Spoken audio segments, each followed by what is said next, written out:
A man that you all know. He needs no introduction, but whenever I introduce Andrew Young, I have to, for the sake of these little babies, I have to let you know who's about to speak. He's not just Andrew Young. Andrew Young is a minister preaching over there in Thomasville, Georgia. He came into SCLC and began to work for Dr. Martin Luther King Jr. He was in Dr. King's inner circle. I was just a little kid rookie on the periphery, then trained by Hosea Williams. He was lucky enough to be in Dr. King's inner circle. He was there next to him. You see those photographs of Andy sitting next to Dr. King. And when Andy left SCLC, he became the chairman of the Atlanta Human Relations Council. And then Andy ran for Congress. He missed it the first time, 1970, but he won in 1972. He served 3 terms in Congress. And then President Carter said, Andy, I need somebody at the United Nations who can represent the United States. So he resigned from Congress and went over to the UN as our UN ambassador.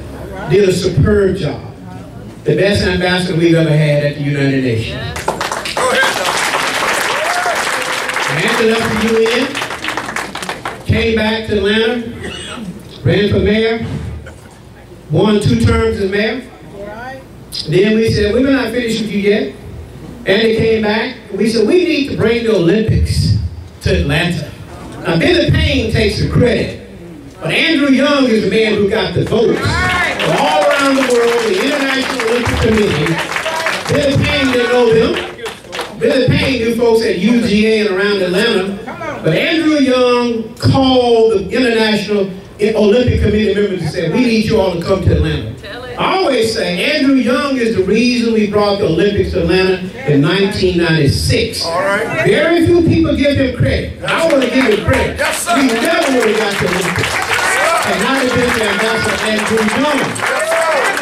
Every time I call Andy, he responds. 2 years ago, we had him in Monroe speaking at our March on the Royal Ford Bridge. Then Andrew both called me and said, we need him at the NAACP convention. And this time I called Pedro. I said, Pedro, we need Andy. I called Andrea. They said, oh yeah, he'll come for you. You know that. So Andrew Young is here again today. Let's welcome our hero, Ambassador Andrew J. Young.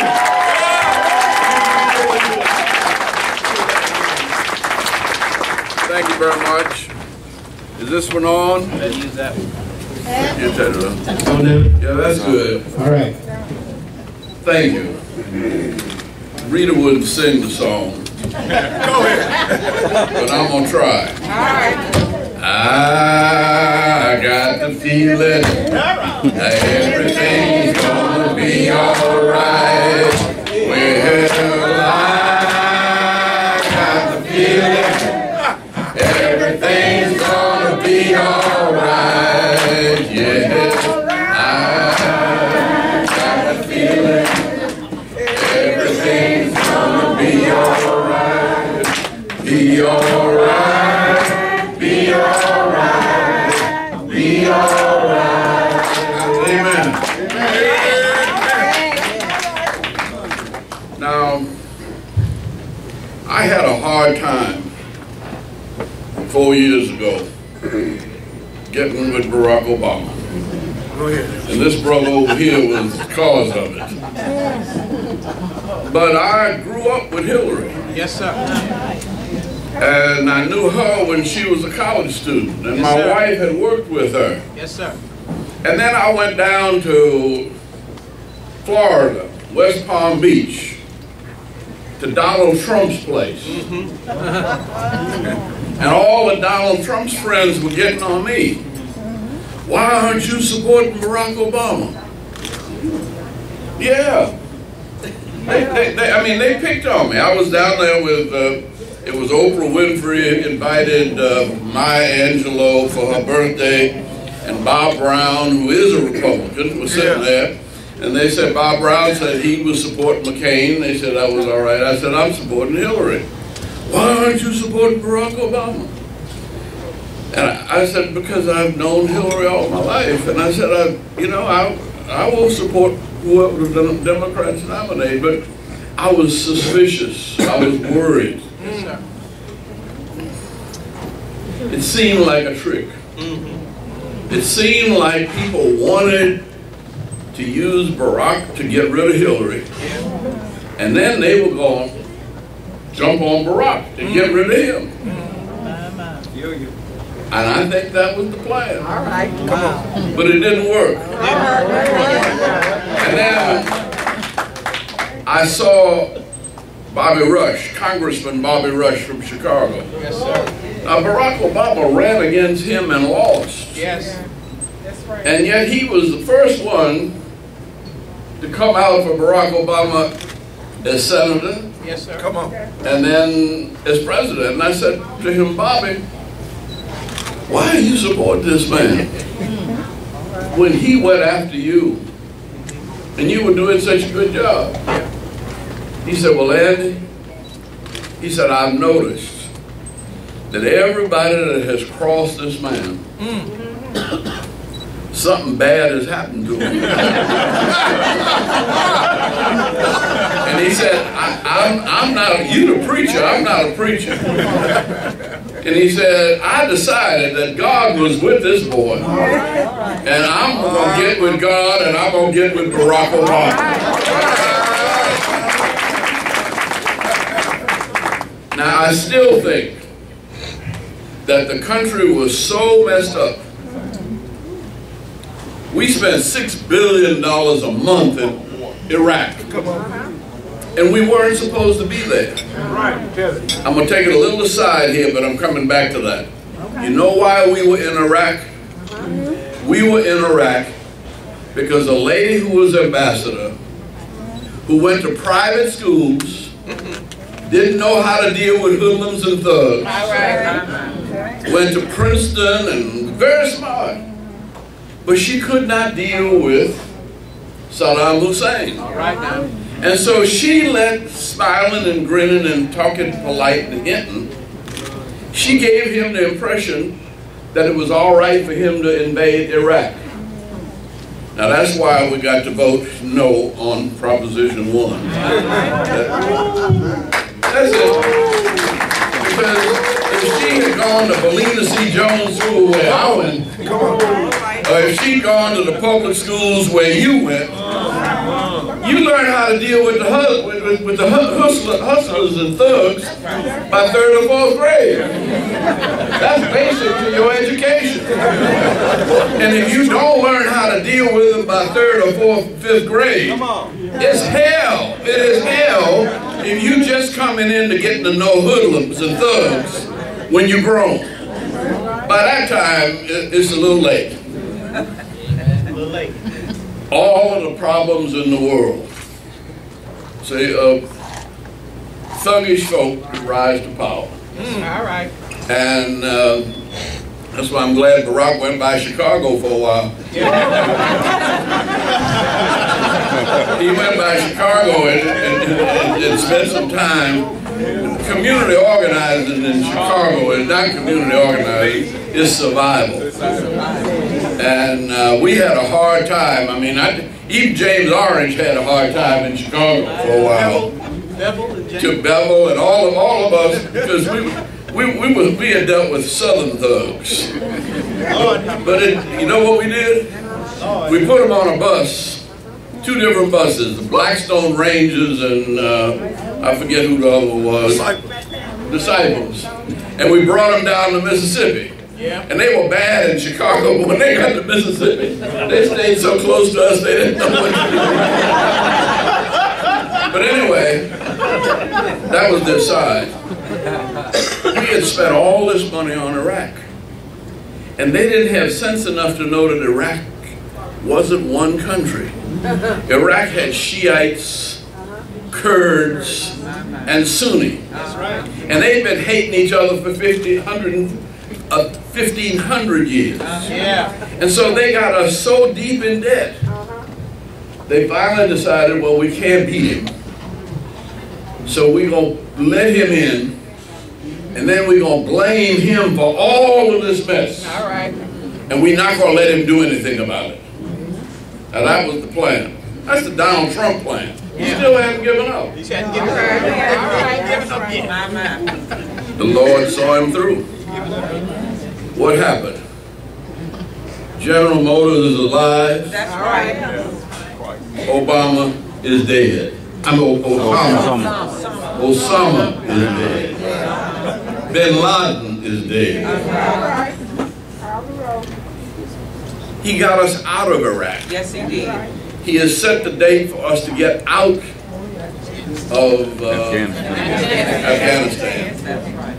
And slowly but surely, against their will, the stock market is creeping up. The jobs are coming back.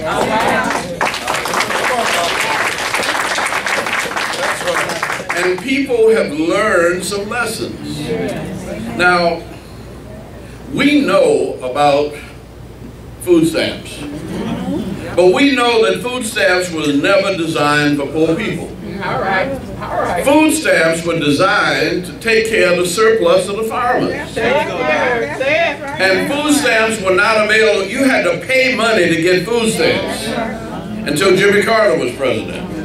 That's the first thing I did in my first cabinet meeting. I said, Mr. President, we had some time left. I said, they passed this food stamp legislation for the farmers, but they really ought to help the poor. I said, but poor people have to pay $2.50 to get $25 worth of food stamps. All right. I said, why can't we just get rid of that purchase price and let people who need help the farmers? It's going to help the farmers. But let's help the poor too. And Jimmy Carter said, how can I do that? And I said, I think you can do it by executive order. All right. So he turned to the Secretary of Agriculture and said, Bob Berglund, is that right? Can I just write an order? He said, yes, you can, Mr. President. He said, prepare it for me. And one of the first things he did was sign his name to a petition that said that poor people didn't have to pay to get food stamps. That put an extra couple of $1 billion in the pockets of poor people, and it didn't take much. And it didn't take much because I had been taught by SCLC what politics was all about. What politics is about is having somebody in the room when the money is divided up. And if you got somebody in the room when the money is divided up that understands how the money works, you get your share. If you don't, you do not get your share. Now it's very hard for black people to get something and not get, and white people not get it. One of the things I say is that I never did a thing for black people the whole time I was in Congress that didn't help 10 times as many white people as it did. That's right. Tell it. Barack Obama didn't bail out black General Motors. All right. Come on. Barack Obama didn't get just black folk out of Iraq. Barack Obama got America out of Iraq and got Americans back to work. Now, when they raised the tuition at University of Georgia, they didn't just raise it on black students. They raised it on everybody. When they raised the, they were trying to discriminate against us. When you used to get the Hope Scholarship just for B average. But now you gotta have a B average and an 1100 on the SAT. But we have more students. You know who graduated the most black college students of any school in the world? Georgia State. Georgia State University. That's right. In Atlanta, Georgia. And most of it is because of the Hope Scholarship. That's right. The same thing is happening in University of Georgia. The only chance University of Georgia has against Florida today is if some new Herschel Walker rises up and takes control. And some new Herschel Walker just says, okay, we gonna kick butt today. Yes. Then Georgia will win. Yes. Now, that's the way America works. We got in a lot of difficulty. PA? That's okay. Can you still hear me? Yes. Here's one.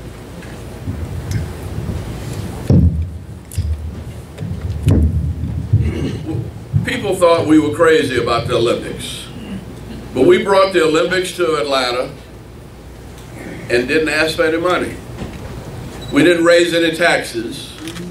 We raised $2,500,000,000, and we saw to it that black folk got 40%. How did you do that? Well, not only did white people get 60% of the Olympic money, but because the Olympics were coming, another $10 billion of private money that we didn't have any control over came to Atlanta as well. And the white folks got 90% of that. So now you do the math. 40% of 2 billion is about 800 million. But 90% of 10 billion is 9 billion. And we didn't get even $1 billion of that. So I'm saying that everybody is helped. Now, people are still complaining about Maynard Jackson in the airport. But that's the best thing that's happened to Georgia. That's the best thing that's happened to I've been trying to find out how much the airport costs. Nobody knows. Nobody in the city knows how much money. I remember signing $300 million worth of bonds one time, and then $500 million worth of bonds another time in 8 years. I asked Shirley, how many bonds did you sign? She said, it must have been at least $4 billion. Maynard really just got it started with $300 million.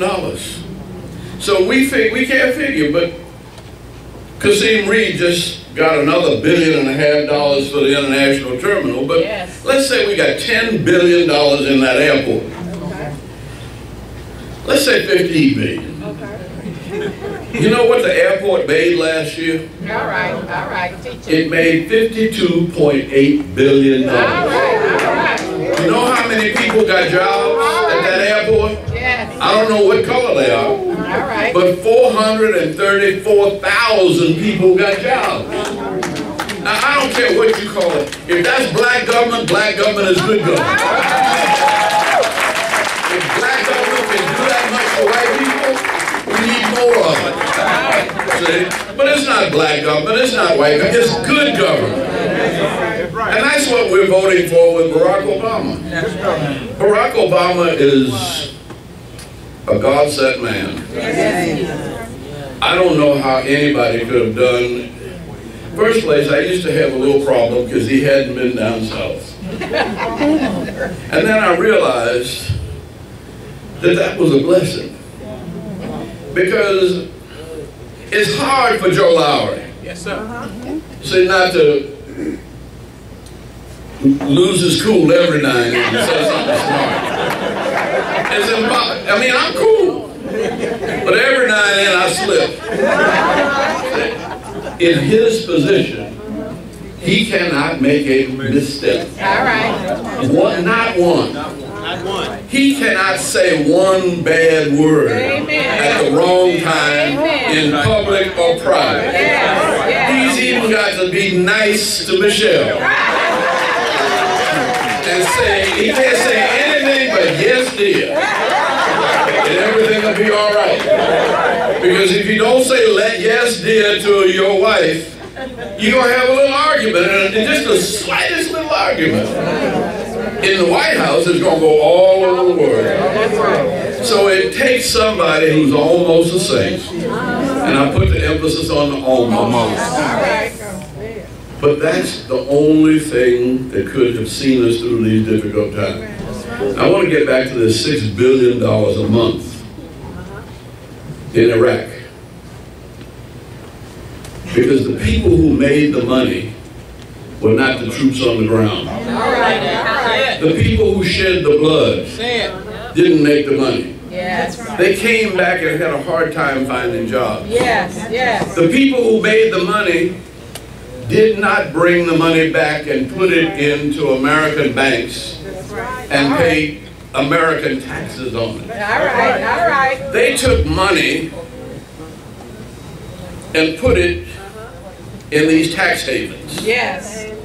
And there's $21 trillion in tax havens. Yes. Now, you know how much that is? China's economy, we always talk about how bad China is. China's whole economy is just $7 trillion. All right, all right. So these folk, the big corporations and warmongers, took 3 times the economy of China out of the world economy. All right, all right. And then they want to blame Democrats All right. for having a recession. Democrats didn't take money out of the economy. I paid more taxes than General Electric. All right, all right. I mean, seriously. Middle class folk pay taxes at 30%, 39% when you add state taxes to it. I don't even want to call his name. Said that he paid about 12-13% of the taxes that he's willing to talk about. The majority of his money is somewhere else, and he's not willing to talk about it. Now, that's not stealing from black folk.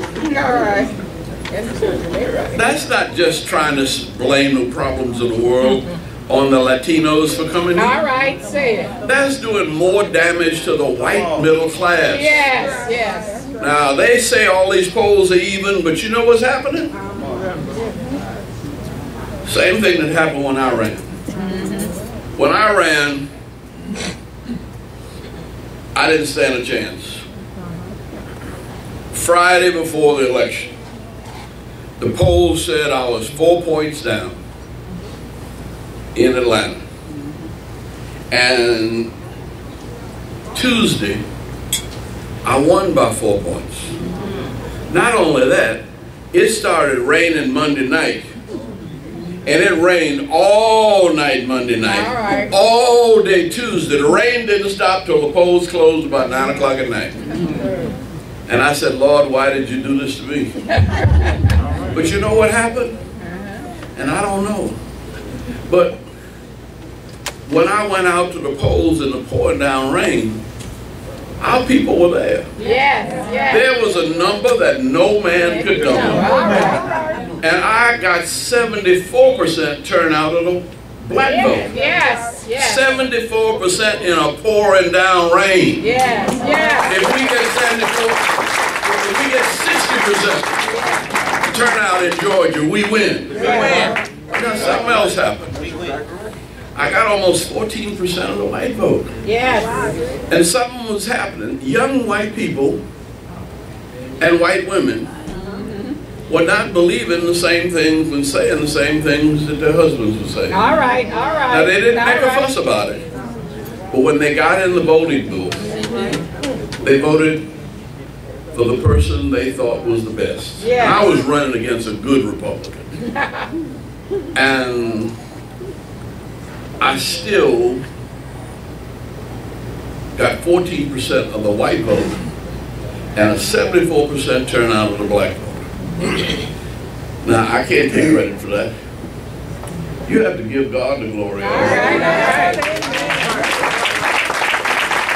And so, Rita, you got it right. And I got that feeling. Everything's gonna be all right.